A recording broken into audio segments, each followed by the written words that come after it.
అంత అవసరం లేదనిపించింది అంతే. ప్రెజెంట్ టీవీ షోస్ ఏం చేయట్లేదా మీరు? టీవీ షో అంటే మా టీవీలో పాపిమా జీవన్ జ్యోతి చేస్తున్నాను. ఆఫ్టర్ ఎలక్షన్స్ ఒక విధంగా చెప్పాలనుకుంటే నాకు ఆఫర్స్ తగ్గాయి. ప్రచారం తర్వాత ఒక విధంగా చూసుకుంటే ఆఫర్స్ తగ్గాయి నాకు. ఓన్లీ మూవీసా సీరియల్స్?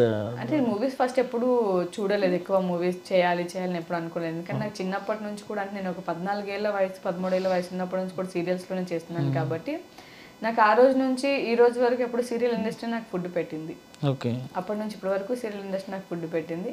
అదే సీరియల్ ఇండస్ట్రీలో అంటే నేను ఎలక్షన్స్ వల్ల లేకపోతే ప్రచారం వల్ల తగ్గాయని కూడా తెలియలేదు, లేకపోతే ఏం కారణమో తెలియలేదు, కానీ ఇప్పుడైతే ఆపర్చునిటీస్ తగ్గాయి చాలా. ఓకే.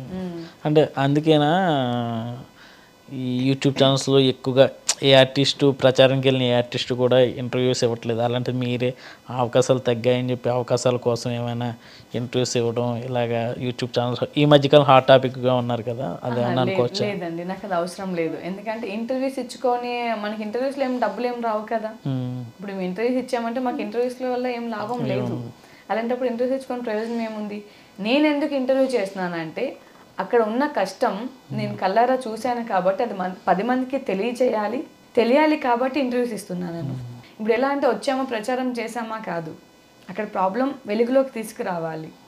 వెలుగులోకి తీసుకొస్తేనే కదా అక్కడ ప్రజలు ఎంతమంది ఎలా బాధపడుతున్నారు, వైసీపీ నాయకులు ఎవరికి ఏం న్యాయం చేశారు, ఎవరికి ఏం అన్యాయం చేశారు అన్నది తెలుస్తుంది. సో అలా నేను ఇంటర్వ్యూస్ ఇవ్వడం జరుగుతుంది. అంటే అక్కడున్న ప్రాబ్లమ్స్ వెలుగులోకి తీసుకురావడానికి, అక్కడున్న ప్రజల బాధను వెలుగులోకి తీసుకురావడానికి మాత్రమే ఇంటర్వ్యూస్ ఇస్తున్నాను. ఎలక్షన్ అయిన తర్వాత ఎప్పుడైనా వెళ్ళారా మళ్ళీ పిఠాపురం? అంటే అమ్మ మీ సమస్య ఇది కదా అని ఏమన్నా క్లియర్ అయిందా అని తెలుసుకోవడానికి కానీ? లేదండి, ఫోన్లోనే తెలుసుకుంటే ఈ ఏబీసీ కాలనీది, గొల్లప్రోలు ఏబీసీ కాలనీది మాత్రం నాకు తెలిసింది. నేను ఫోన్స్లోనే కాంటాక్ట్లో ఉన్నాను ఆల్మోస్ట్ అందరితోని. నేరుగా వెళ్ళి అయితే మళ్ళీ వాళ్ళని ఏం నేను టచ్ అవ్వలేదు. అక్కడ అవకాశం వస్తే మళ్ళీ వెళ్తాను అందరి దగ్గరికి. ఇన్కేస్ అవకాశం వచ్చి నాకమ్మ ఇట్లా ఈ ప్రాబ్లమ్స్ ఇట్లా క్లియర్ అయ్యాయని మీరు రావాలని ఎవరైనా అడిగినా సరే కంపల్సరీ వెళ్తాను నేను. అక్కడ ఎలా ఉండదు మీకు అకామిడేషన్ పరంగా కానీ ఎలా ఉండదు? బాగుండేదా మీకు? అంత కంఫర్ట్గా? చాలా అంటే చాలా కంఫర్ట్గా ఉంటుండే. అండ్ నాగబాబు గారు కావచ్చు, వాళ్ళ ఫ్యామిలీ మెంబర్స్ కావచ్చు, అందరు ఉన్నారు. చిన్నవాళ్ళు పెద్దవాళ్ళు, చిన్న ఆర్టిస్టులు పెద్ద ఆర్టిస్టులు అని చూడకుండా అందరికి ఒకే దగ్గర అకామిడేషన్ ఇచ్చి, అందరికి ఒకేలాగా ప్రేమాభిమానాలు పంచి, అందరినీ పలకరించి, అందరితో మాట్లాడి time to time food, morning నుంచి మనకి ఈవినింగ్ వరకు, నైట్ పడుకున్నంత వరకు ఏది కావాలంటే అది అందరికి